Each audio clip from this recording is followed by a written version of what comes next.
China is a key partner of African nations in terms of trade and investments. That Beijing is now expanding this partnership into the defense sector as well. Now, this trend is clearly visible in the Sahel region, where Chinese weapons and artillery have been making their way.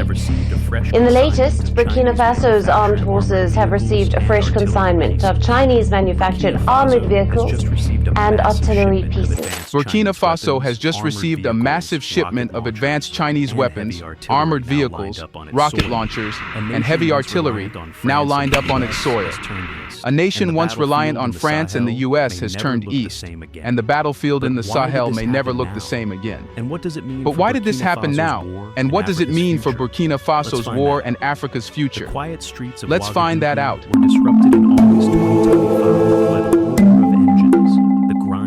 The quiet streets of Ouagadougou were disrupted in August 2025 by the roar of engines, the grind of metal, and the sudden appearance of something rarely seen in West Africa.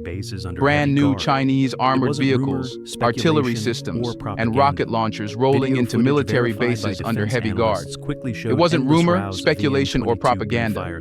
Video footage verified by defense analysts quickly showed endless rows of VN-22B fire support vehicles, PLL-05 self-propelled gun mortars, and SR-5 multiple rocket launchers, all painted in desert and jungle camouflage. Soldiers stood proudly beside them, while engineers prepared the machines for deployment. For Burkina Faso, this was more than a delivery. It was the visible proof of a pivot away from the West and a leap into a new military era. The centerpiece of the shipment was the VN-22B, a six-wheeled armored platform designed to survive direct hits from armor-piercing rounds while unleashing its stabilized 30mm autocannon on fast-moving targets. Its advanced fire control system allows soldiers to lock on with precision, even while in motion, a feature that instantly transforms how Burkinabe forces can respond to ambushes on rough Sahel terrain. Watching these machines roll past must have been a surreal moment for a country that, until recently, relied heavily on pickup trucks and second-hand carriers for frontline operations. But the delivery wasn't just about armored fire support. Lined up beside the VN-22Bs were the PLL-05 120mm gun mortars, hybrid systems mounted on armored chassis that can operate as both mortars and cannons. In practice, this means that commanders can shell insurgent hideouts from a distance, then shift seamlessly to direct fire if militants close in. For soldiers long accustomed to either outdated mortars or exposed artillery crews, the PLL-05 represents a level of battlefield flexibility they have never known. Perhaps the most eye-catching of all were the SR-5 multiple rocket launch systems, each with modular pods capable of launching guided and unguided munitions out to 70 kilometers. These systems give Burkina Faso, for the first time, a credible long-range strike option.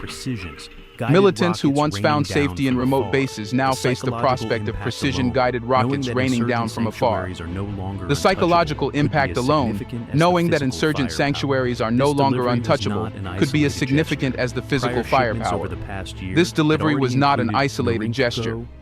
Prior shipments over the past year had already included Norinco CS/VP, 14 mine-resistant ambush-protected vehicles, CS/VN-9 armored personnel carriers, and Shackman heavy logistics trucks, building the logistical backbone needed to support modern combat operations. But the August 2025 package stands out for its scale, sophistication, and visibility. Unlike earlier deliveries that slipped in with little fanfare, this one was displayed openly, even proudly, signaling to both domestic audiences and foreign observers that Burkina Faso is no longer fighting with scraps. It is rearming with state-of-the-art tools.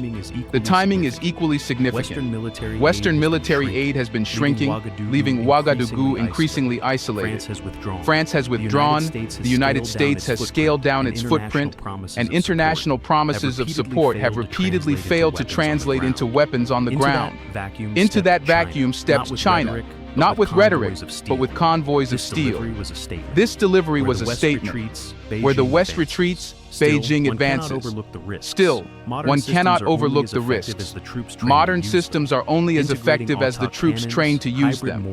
Integrating autocannons, hybrid mortars, and modular rocket systems requires new doctrines, extensive drills, and logistical discipline. If mishandled, these assets could become symbolic trophies rather than practical game changers.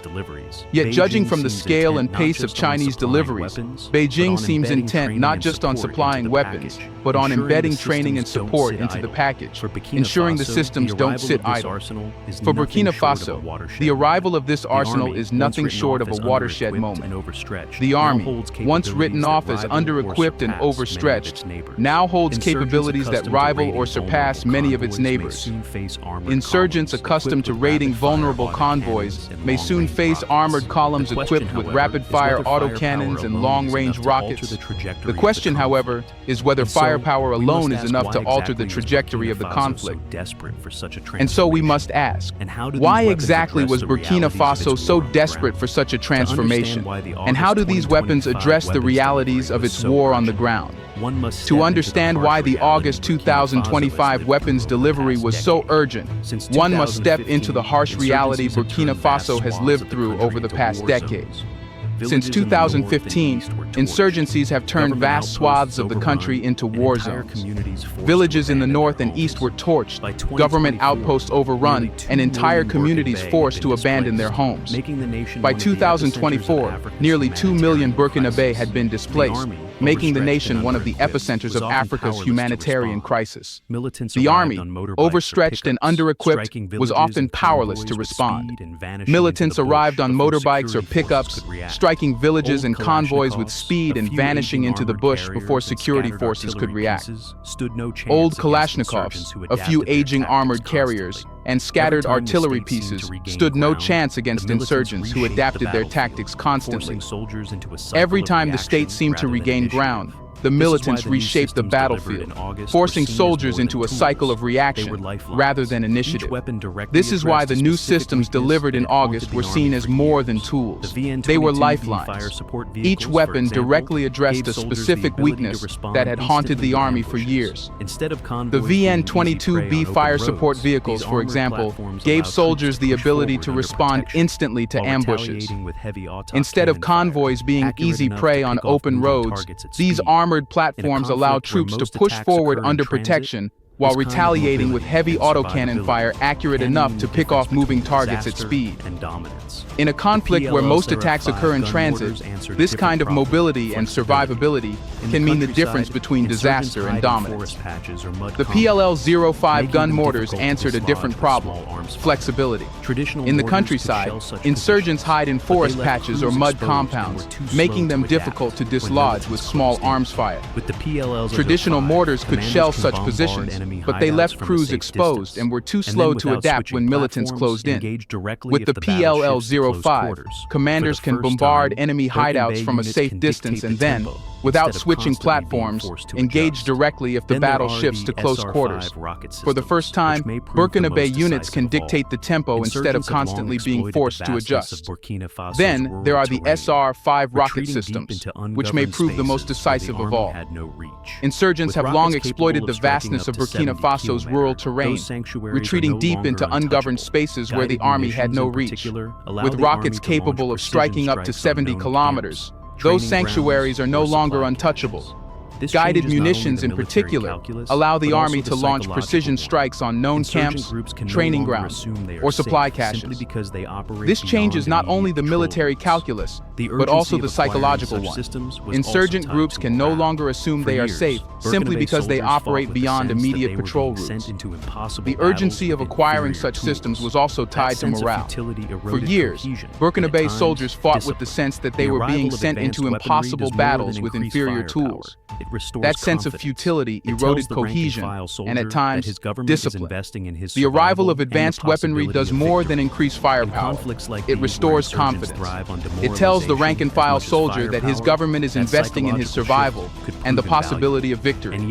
In conflicts like these, where insurgents thrive on demoralization as much as firepower, that psychological shift could prove invaluable.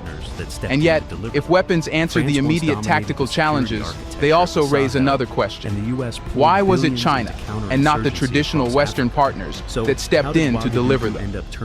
France once dominated the security architecture of the Sahel, and the U.S. poured billions into counterinsurgency across Africa. So how did Ouagadougou end up turning eastward for its salvation?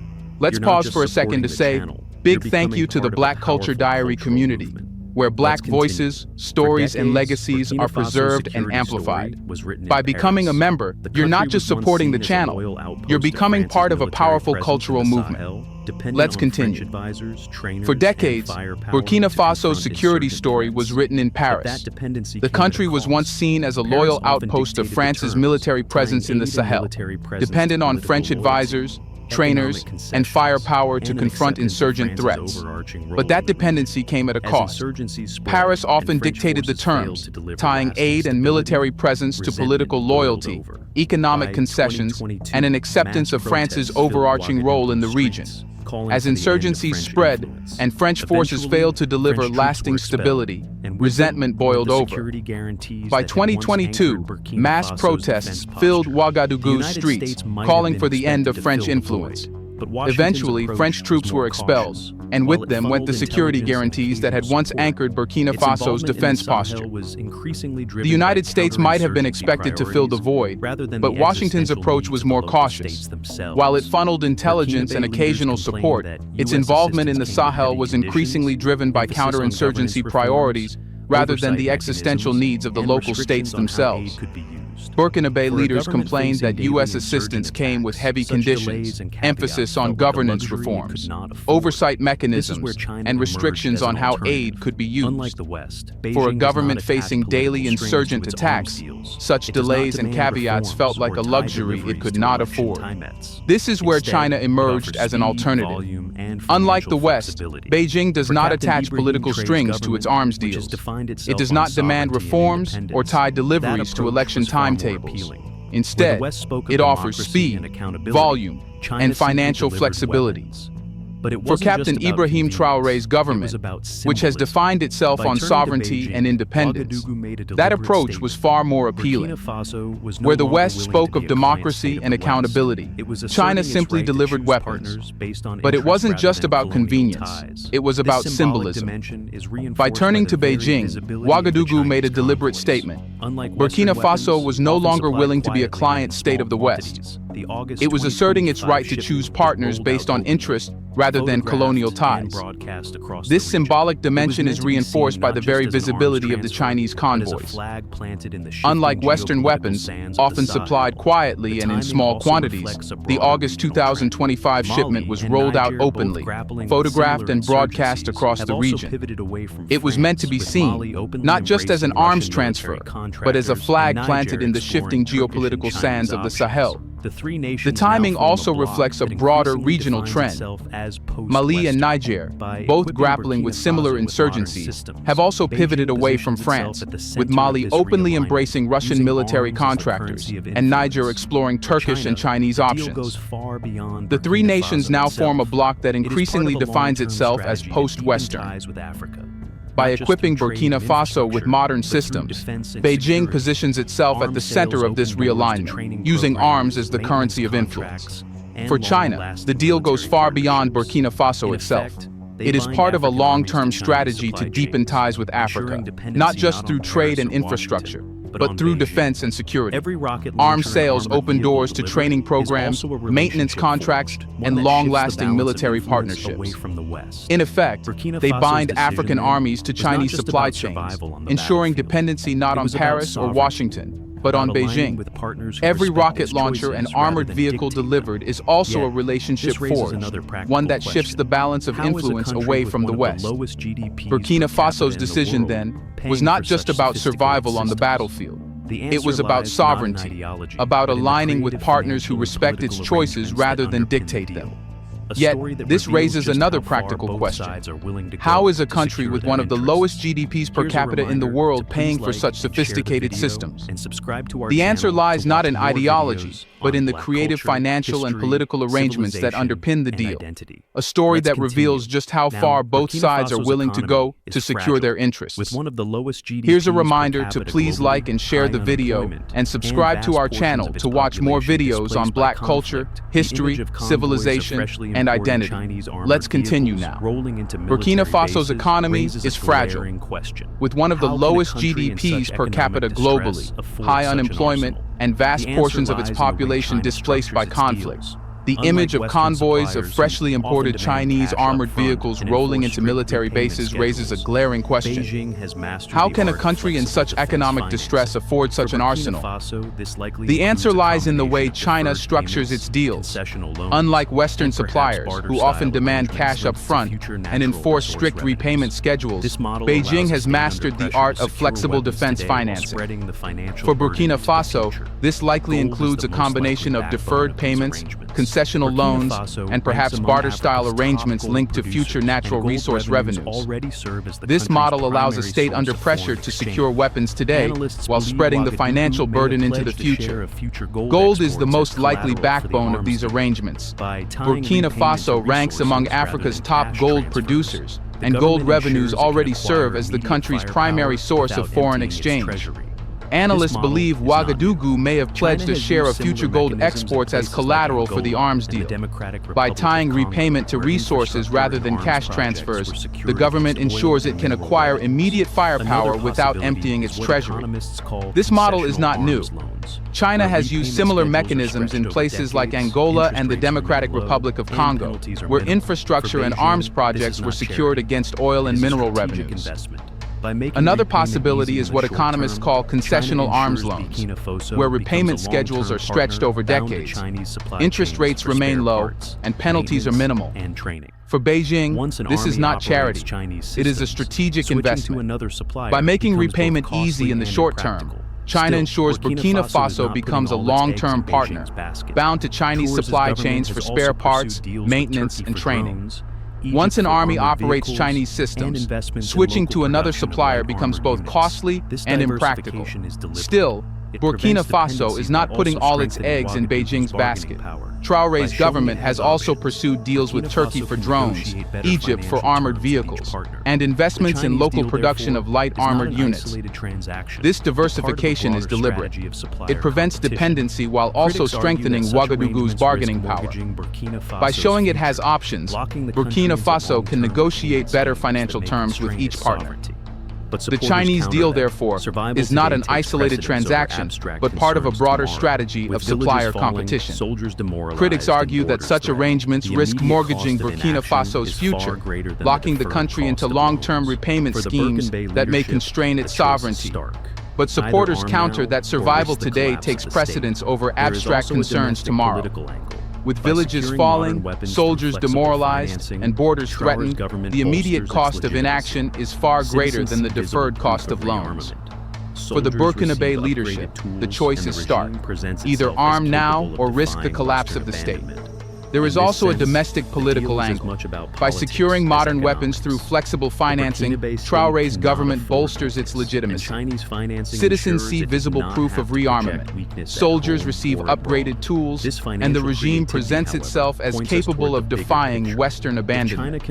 In this sense, the deal is as much about politics as economics. The Burkinabe state cannot afford weakness, and Chinese financing ensures it does not have to project weakness at home or abroad. This financial creativity, however, points us toward the bigger picture. If China can provide advanced arms on credit, secured by resources, and delivered at speed, then Burkina Faso is not just buying weapons. It is buying into a new system of international relations. A system where Beijing, not Paris or Washington, sets the rules of engagement. And so the final question emerges: what does this shift mean for the future of the Sahel and Africa as a whole? Will these deals stabilize the region or simply create new dependencies under a different patron? That is the debate shaping the next chapter of this story. The arrival of Chinese weapons in Burkina Faso is not just about one country's military upgrade. It reverberates across the entire Sahel. For years, this region has been defined by foreign interventions, particularly France's Operation Barkhane, and the broader Western-led security architecture. Now that landscape is being dismantled and replaced by something new, unpredictable, and distinctly multipolar. Burkina Faso's deal with China is the clearest sign yet that the Sahel is no longer content to be a Western sphere of influence. The most immediate impact will be on the regional balance of power. Neighboring Mali has leaned heavily on Russian Wagner contractors, while Niger, since its political upheaval, has begun exploring Turkish drones and Chinese partnerships. With Burkina Faso now openly deploying Chinese rocket systems and armored vehicles, a new bloc is taking shape. Sahel states that have rejected Paris and Washington in favor of diversified, non-Western alliances. Together, they represent a collective experiment in sovereignty, testing whether Africa can secure itself without Western tutelage. This raises profound questions for Western capitals. France, once the uncontested security guarantor in the region, finds its credibility in tatters. The United States, though still present through intelligence and drone bases, is seen as cautious and reactive rather than committed. China's entry into the picture exposes a vacuum, the West's inability to deliver fast, decisive support when African states needed it most. By contrast, Beijing has shown it can deliver convoys of modern equipment within months, reshaping battlefield realities almost overnight. That efficiency carries enormous symbolic weight. For insurgents, the implications are equally significant. Groups have long thrived on the perception that state forces were weak and ill-equipped. They use speed, mobility, and rural hideouts to stay one step ahead of national armies. The introduction of long-range rockets, stabilized autocannons, and hybrid mortars threatens to shatter that advantage. Militants can adapt, of course. They may seek new tactics, including dispersal into smaller units or greater reliance on civilian shields. But they will no longer be able to assume that rural sanctuaries are safe from retaliation. The psychological balance of fear may begin to tilt back toward the state. Yet the consequences are not purely military. Burkina Faso's pivot to China represents a broader shift in African agency. For decades, African nations were told that their security depended on Western benevolence. Now, Ouagadougou is demonstrating that alternatives exist. Other governments across the continent will be watching closely. If Chinese arms help Burkina Faso stabilize even part of its territory, the model could spread. Arms sales could then become the foundation for broader cooperation in infrastructure, technology, and governance, deepening China's influence across Africa. At the same time, the shift carries risks. Dependency on a new patron, even one as pragmatic as Beijing, may recreate the very vulnerabilities these nations are trying to escape. If Burkina Faso's repayment mechanisms hinge on gold exports, future economic shocks could give China leverage over its policies. Critics also warn that focusing on heavy weaponry risks, neglecting the underlying political and social drivers of insurgency, poverty, marginalization, and governance failures. Advanced rockets can kill militants, but they cannot rebuild trust between the state and its citizens. Still, for Burkinabe leaders, the calculus is clear. Survival today matters more than hypothetical risks tomorrow. In their eyes, the Chinese partnership represents not dependency, but choice. The ability to diversify alliances, reject old hierarchies, and redefine sovereignty on African terms. It is less about swapping one master for another, and more about refusing to be left vulnerable while waiting for Western powers to decide their fate. This moment, then, is about more than Burkina Faso. It is about a region at a crossroads. If the new Chinese arsenal helps Burkina Faso regain territory and confidence, it could inspire a wave of similar deals, embedding China as a central actor in African security. If it fails, it could reinforce skepticism that external partners, whether Western or Eastern, can ever solve the Sahel's crisis. But one truth is undeniable. The Sahel is no longer a passive theater for Western experiments. By By embracing Beijing's weapons, Ouagadougou has signaled that Africa is ready to set its course, even if that course unsettles old powers. The Chinese convoys rolling through Burkina Faso were not just delivering firepower, they were delivering a message. A new era has begun, and the rules of the game are being rewritten in Africa, not in Paris or Washington. Has Burkina Faso just triggered the biggest power shift in the Sahel's modern history? Will Chinese weapons finally turn the tide against insurgencies? Let us know in the comment section. Is this the beginning of a new dependence